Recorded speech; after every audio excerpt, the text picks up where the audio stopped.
RI gandeng Singapura interkoneksi listrik, ekspor kian nyata.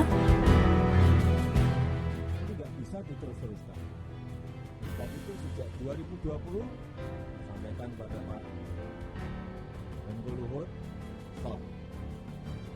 Stop. Bahan mentah stop. Nggak boleh jalan. Harus barang setengah jadi atau barang jadi.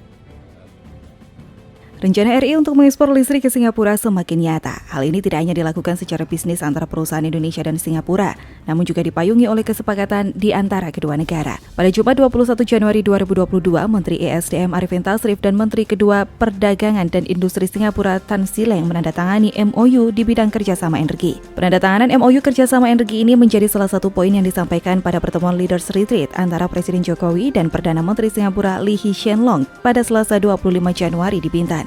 Arifin melihat nilai penting MOU di level G2G sebagai dasar kedua negara untuk mendorong dan meningkatkan inisiatif proyek kerjasama energi, baik di tingkat pemerintah maupun tingkat bisnis. MOU kerjasama bidang energi tersebut akan memayungi sejumlah area, termasuk diantaranya pengembangan EBT seperti pembangkit listrik tenaga surya dan hidrogen, interkoneksi listrik lintas batas dan jaringan listrik regional, perdagangan energi, pembiayaan proyek energi, dan peningkatan kapasitas SDM. Seperti diketahui sebelumnya, pemerintah memang membuka peluang untuk melakukan ekspor listrik ke negara tetangga Singapura. Tak hanya Singapura, ekspor listrik juga akan dilakukan ke Asia Tenggara. Potensi ekspor listrik ke Singapura bahkan ASEAN itu dipicu atas adanya pembangunan jaringan listrik ASEAN Grid. Tentunya itu bisa menjadi peluang terbuka Indonesia untuk melakukan ekspor listrik. MOU tersebut mengatur pula pelaksanaan kelompok kerja energi yang akan menjadi forum rutin untuk menetapkan, memantau, dan mengevaluasi kerjasama energi antara kedua negara. Topik seperti sisi US atau Carbon Capture Utilization and Storage dan pengembangan energi baru dan terbarukan akan menjadi perbincangan.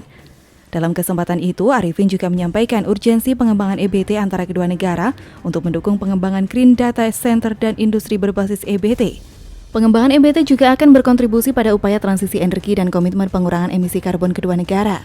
Arifin mengungkapkan posisi Indonesia sebagai presidensi G20 diharapkan mampu memberikan kesempatan bagi Singapura untuk turut serta berkontribusi mewujudkan tujuan dari transisi energi termasuk di dalamnya mengenai aksesibilitas energi, pengembangan smart and clean technology, serta pembiayaan energi. Seperti diketahui sebelumnya, pada tanggal 25 Oktober 2021, Menteri ESDM menyaksikan penandatanganan 2 Joint Development Agreement di bidang pengembangan PLTS antara entitas bisnis Indonesia dan Singapura, yaitu JDA antara PT Trisurya Mitra Bersama, PLN Batam dan Sembcorp Industries, dan JDA antara Medco Power Energy dengan Kalen Venture dan Pacific Light Energy. JDA ini akan memayungi rencana ekspor tenaga listrik yang dihasilkan dari PLTS di Indonesia ke Singapura menggunakan teknologi transmisi kabel laut HVAC.